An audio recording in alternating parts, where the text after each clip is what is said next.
Positive parenting यानी कि सकारात्मक पालन पोषण। चलिए बात करते हैं पेरेंटिंग की, जो कि एक रोज़ का काम है, लेकिन इसमें चुनौतियाँ भी रोज़ आती है। पेरेंटिंग वो परीक्षा है जो पेरेंट्स रोज़ देते हैं और इसमें फ़ेल होने का भी कोई विकल्प नहीं होता। ये सब सुन के ऐसा लगता है कि इसमें सिर्फ चुनौतियाँ हैं, पर ये लाइफ के सबसे खूबसूरत पल में एक है जब लोग माँ बाप बनते हैं। हर इंसान को ये वक्त अच्छा लगता है और अपने बच्चों के लिए बेस्ट पेरेंट बनना चाहते हैं, लेकिन ये बेस्ट पेरेंट बनने की लगातार कोशिश में हम या तो बहुत स्ट्रिक्ट हो जाते हैं ताकि बच्चे बिगड़ नहीं जाए, या फिर इतने फ्री हो जाते हैं इस डर से कि बच्चे हमसे डर के दूर ना हो जाए। इस प्रक्रिया में एक ही चीज़ सबसे महत्वपूर्ण है, जो है स्ट्रिक्ट और फ्री होने के बीच संतुलन बनाना। ये संतुलन कोई भी पेरेंट तभी हासिल कर पाएगा जब उसे पता होगा कि पालन पोषण का कौन सा तरीका अपनाना है। पेरेंट के खुद के नकारात्मक भूतपूर्व अनुभव उसमें कितने शामिल है ये भी इम्पॉर्टेंट है, क्योंकि कभी कभी ये नकारात्मक अनुभव नकारात्मक पालन पोषण के तरीकों में परिवर्तित हो जाते हैं और पेरेंट्स को इसकी कोई कल्पना नहीं होती। हम जो भी तरीका अपनाएं उसके अपने फ़ायदे और नुकसान हैं, लेकिन साइकोलॉजिस्ट द्वारा की गई रिसर्चेस से पेरेंटिंग के 4 इम्पॉर्टेंट तरीके बताए गए हैं। ये तरीके हमें बता सकते हैं कि हम कहाँ गलत जा रहे हैं और कैसे गलतियों को ठीक कर सकते हैं। नंबर 1, सुरक्षित तरीका। पेरेंट्स ऐसा एनवायरनमेंट क्रिएट कर सकते हैं जो प्यार और स्वीकार भरा हो, और पेरेंट्स को ये भी ध्यान देना होगा कि वो खुद की भावनाओं को अच्छे से समझे। ऐसे घर में बच्चों को एहसास होगा कि वो पेरेंट्स के साथ खुल के सब शेयर कर सकते हैं। जब ये स्टाइल अडॉप्ट की जाती है तो बच्चे ज़्यादा आज़ाद महसूस करते हैं और उनका कॉन्फिडेंस बढ़ता है। इस तरीके में पेरेंट्स अपने बच्चों को आज़ाद देखते हैं और बड़ा समझते हैं, और ये जानते हैं समझते हैं कि बच्चों की भावनाएं उनकी भावनाओं से अलग है।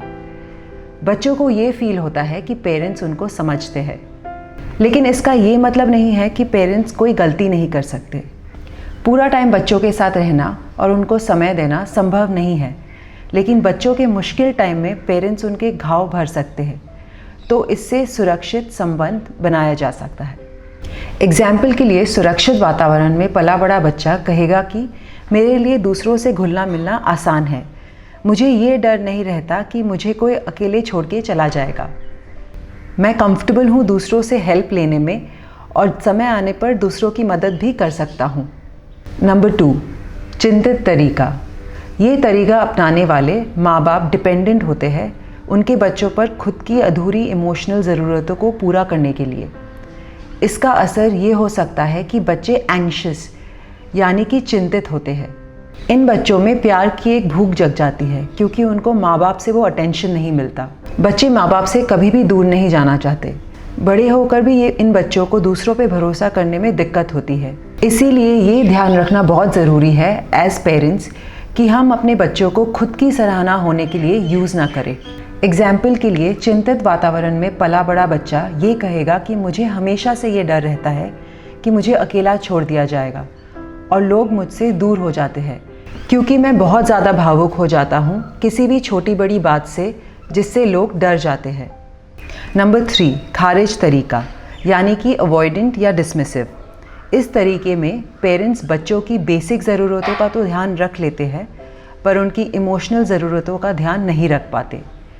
ऐसे में बच्चे अलग तरीके अपनाते हैं पेरेंट्स से अपनी नीड्स फुलफ़िल कराने के लिए। वो ऐसा दिखाते हैं कि उनको कोई असर नहीं होता और उनकी कोई इमोशनल नीड्स नहीं है। बड़े होकर ये बच्चे दूसरों को नीडी समझते हैं क्योंकि दूसरे इमोशनल होते हैं। एग्जाम्पल के लिए, अवॉइडेंट वातावरण में पला बड़ा बच्चा कहेगा कि मेरे लिए आत्मनिर्भर होना बहुत ज़रूरी है और मुझे किसी की ज़रूरत नहीं है। नंबर 4, डिसऑर्गेनाइज तरीका। ये टाइप की अटैचमेंट स्टाइल में पेरेंट्स का बिहेवियर बच्चों को कंफ्यूज कर सकता है। ये तब होता है जब पेरेंट्स को बच्चों की जिम्मेदारी से डर लगता है। एग्जाम्पल के लिए, डिसमिसिव वातावरण में पला बड़ा बच्चा कहेगा कि मुझे इमोशनली क्लोज होने में डर लगता है और मैं खुद की इमोशन समझ या समझा नहीं सकता।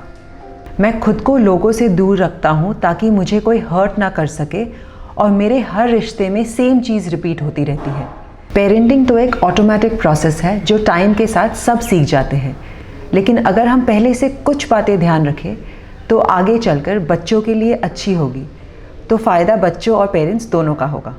ये ज़रूरी है कि हम इस बात को समझें कि हर एक बच्चा सेम नहीं होता, चाहे वो एक ही घर से क्यों ना हो, और इसीलिए उनकी ज़रूरत भी अलग हो सकती है।